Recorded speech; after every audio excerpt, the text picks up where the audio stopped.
My name is Gerry Robinson. I'm the author of The Cheyenne Story, An Interpretation of Courage. It's a tremendous honor to be asked to give the opening presentation and welcome address for the 2020 Montana Book Festival. As you're all aware, this year's event will be quite a bit different from those held in years past. It's the first ever all-virtual Montana Book Festival. You'll see many of the familiar features of a normal event, but there will also be quite a few changes. It seems that these days we're often asked to deal with big changes in nearly every aspect of our lives, and this event is no different. Big change is everywhere. Along with that change, many challenges have come our way that we've all been trying to meet as directly as possible. It seems we're constantly asked to make choices, and making those choices often present us with uncertain or unpredictable consequences. For example, I made the choice to publish my book in late December of last year. And 3 months later, the world changed. So on top of all the usual uncertainty of what kind of response my book would garner, I've experienced other challenging consequences as a result of this coronavirus situation. Who knew? So change, challenge, choices, and consequences. These can all be quite overwhelming at times, but by now, I think we've all found that if we approach them with a sense of unity and a sense of purpose, it's amazing what we can get through together. On the flip side, it's also been proven how when we lack a sense of unity and shared purpose, what problems can arise. I believe you'll see how well working with a sense of unity and purpose works with this event. It's evident that it works in how the world is responding to this crisis. And I believe it's also evident in the narrative of my book, The Cheyenne Story. There's a shot of the cover there. The book is a novel, and it's the first installment of a trilogy I'm writing about the history of my tribe, the Northern Cheyenne, from post-Little Bighorn to the establishment of our reservation in Southeast Montana. The genre is historical fiction, but the story is anchored in the real-life historical events that took place during that time. Book one relates the events that occurred when the majority of my tribe were displaced by the US government and removed from their traditional homeland near the Black Hills. It presents a relatively unknown battle that took place, which ultimately, through a type of domino effect, brought about the end of what has come to be called the Plains Indian War. What I try to get across in the story is that these were real people and real events. I do employ minor fictional devices that help tell certain aspects of the story, which necessitates the historical fiction classification. What I'd like to present today is a little about the story, the people, and how I wrote the book. And I'll let you determine whether it's fact or fiction. So with that, I've put together a bit of a PowerPoint, and we'll just start in with the cover.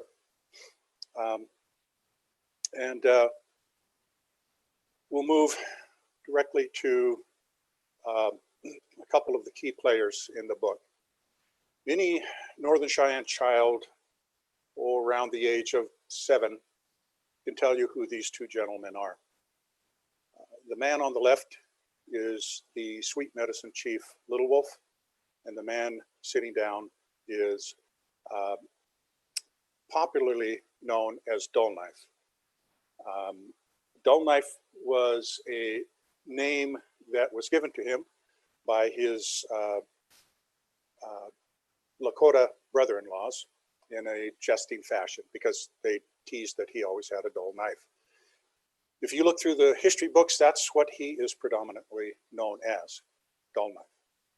However, his Cheyenne name was Morning Star. And out of respect for my Cheyenne heritage and his, that is how I present him in the book, as Morning Star. These two men played a significant role in the history of the Northern Cheyenne. And I use Little Wolf as one of my main protagonists. Dull Knife plays a secondary role. If you read the history books, most of them say he played the predominant role, but hopefully my book helps to set some of that straight. And it's becoming more and more evident as more and more history is discovered, the role that Little Wolf actually played in this period of time in Cheyenne history. So the other protagonist in my book is the man in the middle here. His name is William Rowland. He is my great-great-grandfather. Also to mention that Little Wolf was a great-great-uncle of mine. Both Little Wolf and William Rowland were married to sisters. The man on the left, William Rowland's right, telling the story through sign language, is named White Bull. Now, White Bull had an earlier name of Ice, and that is how I present him in the book, because quite honestly, I make some alterations in names in the book to help people to stay in touch with who I'm talking about. Most people know about Sitting Bull, and I also mention or bring up tell the story of a Cheyenne man named Last Bull. So to avoid the risk of having too much bull in my story, too many bulls in my story, I opted to change his name from White Bull back to his original name of Ice. The man on the right is a researcher named Odie Wheeler, who was doing research. Picture was taken in 1901 at Fort Keogh by the post photographer L.A. Huffman. Well, the story takes place on the plains, and I share the story from a Cheyenne perspective. So I include a map. I've had a map worked up that presents the plains from the Cheyenne perspective. In other words, all of these rivers that you see in this map are actual rivers. It's just I present and give the actual Cheyenne names for those rivers. If you look down in the center there, the Moonshell River is actually the Platte River, and the North Platte is known as the Moonshell. The Southern Platte is known as Fat River. Here we have the Missouri River. It's called the Big Greasy, and the Yellowstone River is known as Elk River. So what I try to do is present this story from as close to completely a Cheyenne perspective as I can, with the exception of those parts where Bill Rowland plies his trade as interpreter and explains the Cheyenne way to the various non-native people in the book. So this book one focuses primarily on this part of the map, which is the Northern Plains. And in particular, it begins at this spot here in what are called the Shining Mountains, but today we call them the Bighorn Mountains. Here's a little closer look at that map. And what you see there are the travel routes that are taken by both my protagonists, Bill Rowland, who is the solid line, and Little Wolf, who moves along the dotted line there. So I track both these men throughout the book and present the events that happened during this period of time, which began 5 months to the day after the Little Bighorn fight, and ended at the end of May in 1877. Much of the book centers around a battle that took place, and I don't so much call it a battle anymore as an attack that took place on the main winter camp of the Northern Cheyenne in this valley, which is now called the Red Fork Valley in the Bighorn Mountains. At the time, The Cheyenne called it Willow Creek, and it was a regular winter camp area for not only the Cheyenne, but a lot of the other tribes, and historically Native Americans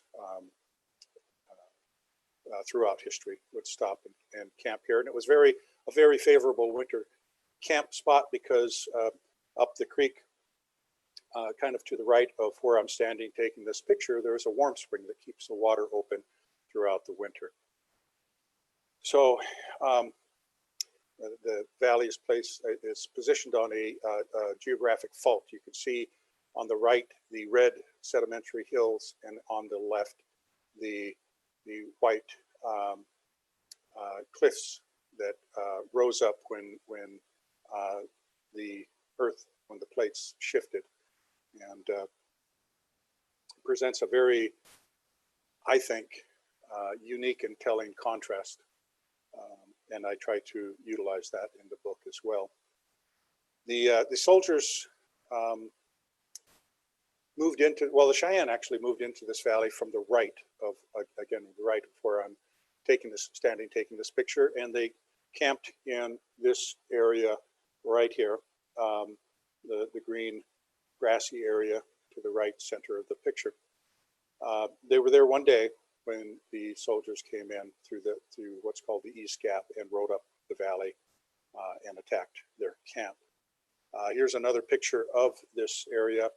It's an aerial that shows some buildings that are currently existing there, but it displays the layout of the valley quite well. I describe events that took place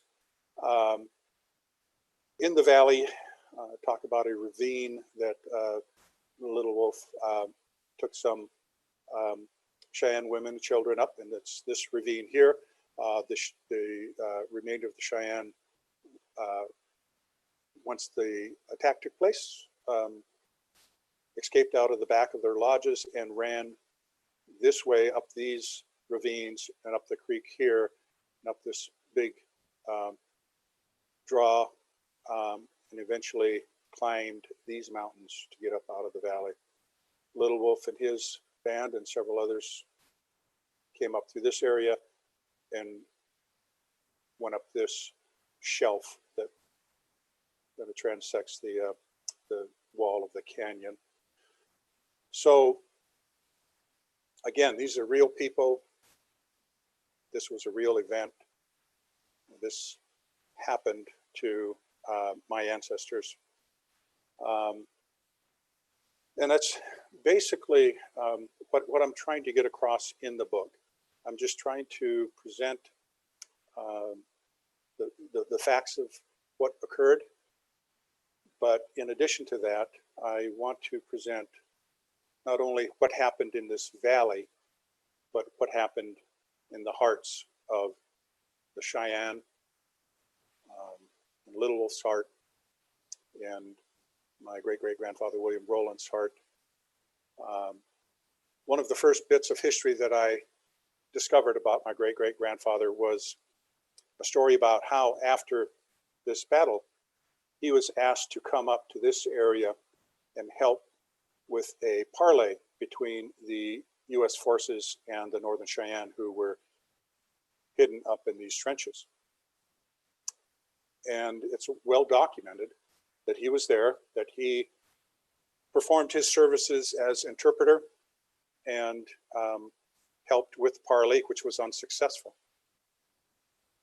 So it's very clear that he was there, but in every version of that event that I read, there was nothing, absolutely nothing about how he felt about having to do that. He had married into the tribe 26 years earlier at Fort Laramie at the Horse Creek Treaty, time of the Horse Creek Treaty. And during the attack, 40 Cheyenne were killed, including several that died in this trench that cuts across the valley here. And it was up this trench that William Rowland rode to this parley. So he came across the bodies of many young men who he watched grow from infancy into adulthood. And when the history books tell the story of him sitting up here translating for Lieutenant Clark and on one side and Morning Star on the other, there's not one word about how he felt about that. So I included a chapter in the book that shares some of how he had to have felt about that. That was the first question I asked, was how would I have felt? And I'm hoping that as readers read the book, that's a question that they ask themselves. How would I have felt? Because this is a story about the Northern Cheyenne, but it's also a human story. It's a story about what happens in our hearts when challenging situations come upon us and how we react to them, how we feel about them. And I say we because it is a human story. It's about the human heart, not just a Cheyenne heart, but the human heart, and how we deal with tragedy, with change, with all these difficult choices that we have to make. So this was a real place. This was a real event. And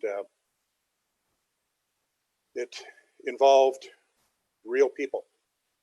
And I present a whole list of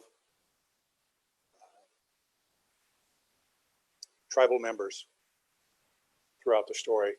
It's one of the first remarks that my editor gave me was, you present a lot of names here, and it is challenging, I know, for people to get their heads around a lot of odd names, Cheyenne names. For instance, this man's name is Wild Hog. He is, for lack of a better term, Little Wolf's lieutenant. He is the head man of the Elk Scraper Society. He plays a significant role in book 1, book 2, and book 3. And what I'm going to do now is I'm just going to present some of the people who are in this book to hopefully impress upon people that these were real people, real lives were at stake, real hearts were troubled, hurt, and my hope that my hope for the feeling that people will have when they leave or when they put this book down, when they finish it and put this book down, is a very human connection with these people. One that perhaps helps them to grow past the traditional understanding of the Plains Indian War or Custer and the Indians, that type of thing. These are real human beings. So that's Wild Hog. This man is Old Crow. This is a picture that was taken of him in old age. He plays a major role in the book as well. This is Two Moons. He's in the book. He played a big role throughout this story and also in later years in Cheyenne history as well. Another man, his name is Young Two Moons. He was a nephew of the elder Two Moons and who gave him his name of Two Moons. It's a traditional Cheyenne naming process that where an uncle will bestow his name on a nephew out of respect and honor for that young man. Young Two Moons plays a big role in the book as well.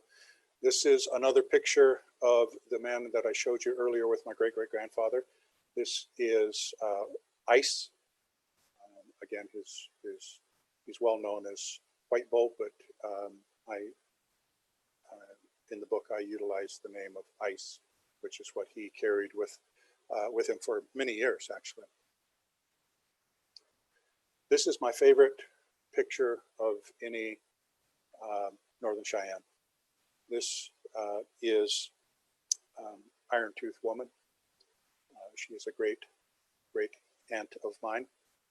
This picture was taken by Thomas Marquis. She was 90-some years old at this time, and I present her story in the book as well. Have a great deal of respect for this woman. This is a picture of a young girl named Bear Woman. She is not in the book, but she is of the age that I present one character named Day Woman to be. This is where I bring in a fictional element. Day Woman, I changed the ages of a couple children in the book, and I do so for a reason. This is a picture of Day Woman in old age. She was alive when I was born. Day Woman, at the time of these events, was about 4 years old. I raised her up in age to about 11 or 12. There's another youth, a young boy named Gathering His Medicine, who actually was about 21 years old when this happened, and I brought him down to the age of 14. The reason I made those age changes is simply to help portray youth of that age, about 12 to 14, and the impact that these events would have had on Cheyenne youth at that time. There is a very real effect that has taken place as a result of these fights of these times. There is a very real intergenerational trauma that has been passed down through the generations, and its first effect was felt by the children who were living in these camps, who were involved in these times, all these times when they were displaced and sent south to Indian territory. And I needed some children to be able to tell that story through, and I opted to use these two primarily because they are well documented in history, and to be able to move them into this age group, I was able to show what a young girl of 12 who is just learning what her role is in society, what her role is in her family, how to be a young woman in Cheyenne society, and to have that just torn from her. And not only torn from her, but to watch relatives be killed, and to watch her entire village go up in flames. And I think that that's an important part of the story that gets overlooked in all of the Custer Crazy Horse generals and chiefs portrayals of what happened during this time. It's important to look into the hearts of these children and what took place there.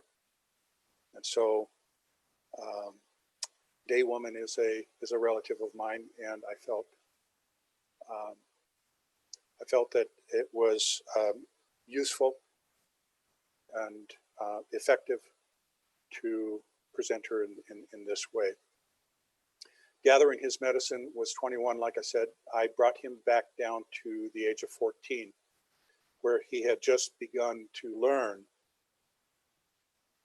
his role as a young man in Northern Cheyenne life, and all the responsibilities that were placed on his shoulders, that would be placed on his shoulders. I introduced him through a traditional Cheyenne evening game called Coyote, where one learns the responsibility of being a protector of your people.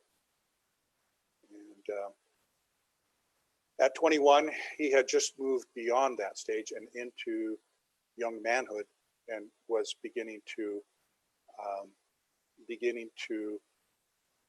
take on that responsibility and act out that responsibility. But I chose to take him back to where he first began to learn that responsibility, because so many Cheyenne youth who, much like day women, as a young Cheyenne woman, so many Cheyenne boys were just learning what was expected of them, what they could anticipate as they grew into adulthood. And they also had to watch their role models die in front of them, to watch their village be overrun, to watch loved ones die, be humiliated.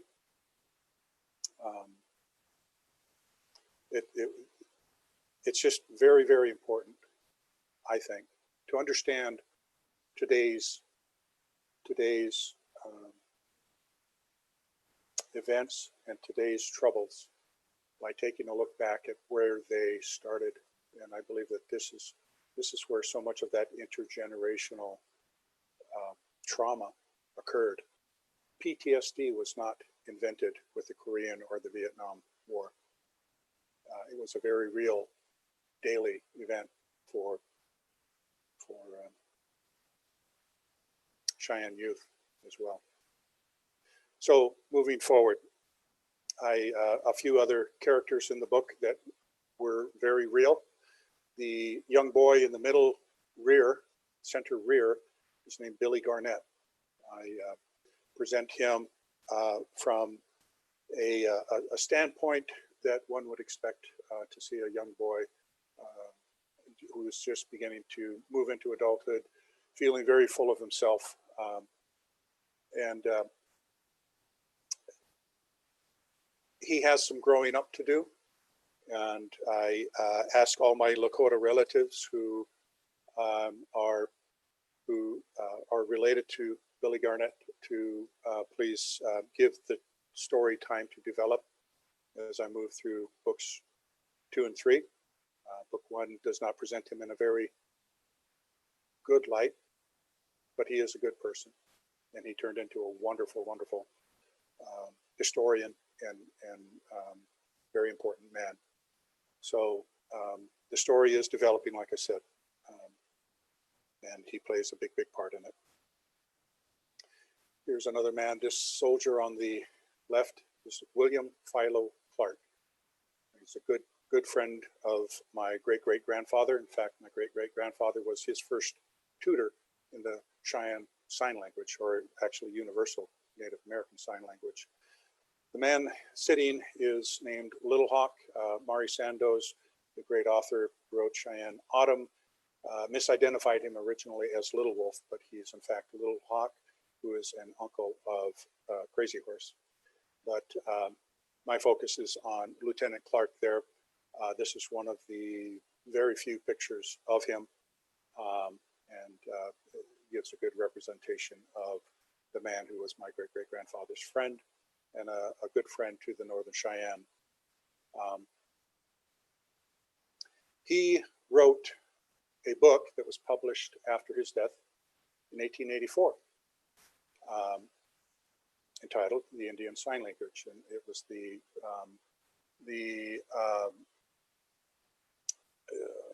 primary book for learning Native American Sign Language for generations. It still actually is today the predominant book used in when one learns Indian Sign Language. And as I said, my great-great-grandfather was one of his very first tutors, and I tell that story in the book.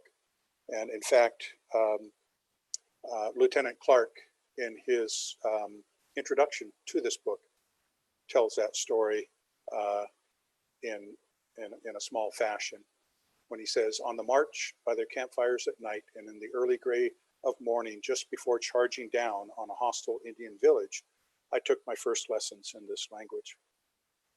And I tell that story of that lesson from my great-great-grandfather. These were real people. These were real events. This is real history.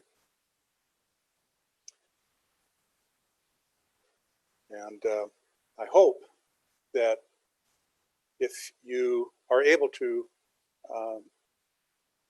pick up a copy of the book, that you will be able to discern for yourselves that even though it is a novel, even though it is in the historical fiction genre, that it is in fact actual history. The Cheyenne people, Native American people, share history through stories, by telling stories. Oral tradition was how we did that for centuries, well, since beginning of time. And oral tradition has begun to lose some of its power, especially during in stories that deal with these times.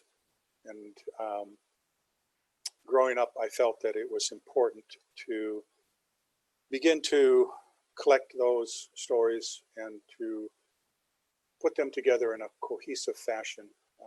I heard fragmented parts of the story here and there growing up, and I never heard the story being told completely all the way through by any one storyteller. And oftentimes I'd hear different versions of the story of one event being told several different ways. And that was confusing for me. So my hope, I actually have two audiences for this book. The first and most important is Cheyenne youth. My hope is that by reading this book, that Cheyenne youth will not have to go through that confusing period of time that I went through and that so many others of my generation went through, of trying to piece this story together, of trying to take these fragments and put them together to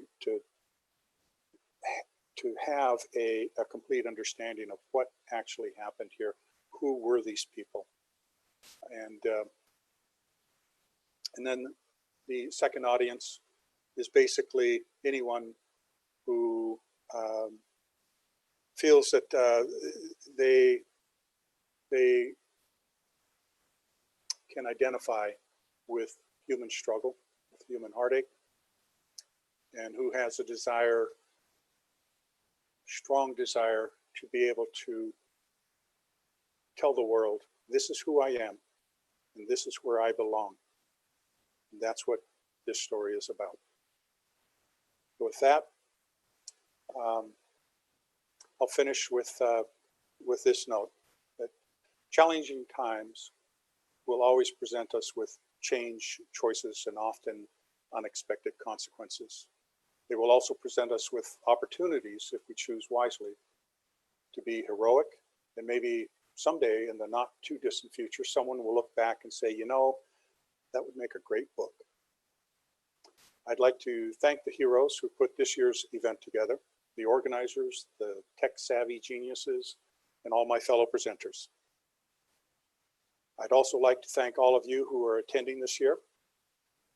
Now more than ever, we need to come together with a sense of unity and purpose to keep worthwhile traditions like Montana Book Festival active and alive. So welcome to this year's event. I'm sure you'll enjoy it. Thank you.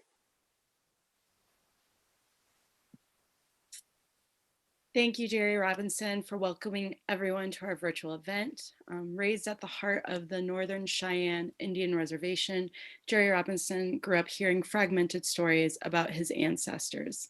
He then devoted nearly 20 years of his life to researching, traveling the country, and reaching back through time to reclaim his heritage. Robinson is a published historical writer and a member of Western Writers of America, His debut novel, The Cheyenne Story, An Interpretation of Courage, is the first installment of a three-volume series. It is the book many have waited for, a balanced and compelling presentation of Northern Cheyenne history shared by a member of the tribe and a direct descendant of those involved. Gerry, congratulations on the Cheyenne Story that has won the National Cowboy and Western Heritage Museum's 2020 Award for Outstanding Western Novel, as well as being named the Wyoming State Historical Society Book of the Year for Fiction and a finalist for the first book in the High Plains Book Awards. And thank you to everyone watching. Just a reminder, you can purchase books by Gerry and many others at Fact and Fiction's website, factandfictionbooks.com. I also urge you to purchase the Montana Book Festival merchandise at montanabookfestival.com. There, you can also donate so that we can continue our programming after the festival with our Montana Book Festival events. Thank you to everyone, and we hope you enjoy this year's Montana Book Festival. Hi, I'm just popping in again. Yes, everyone, please buy Gerry's book and welcome to this year's 2020 virtual events. Thanks so much. Thank you.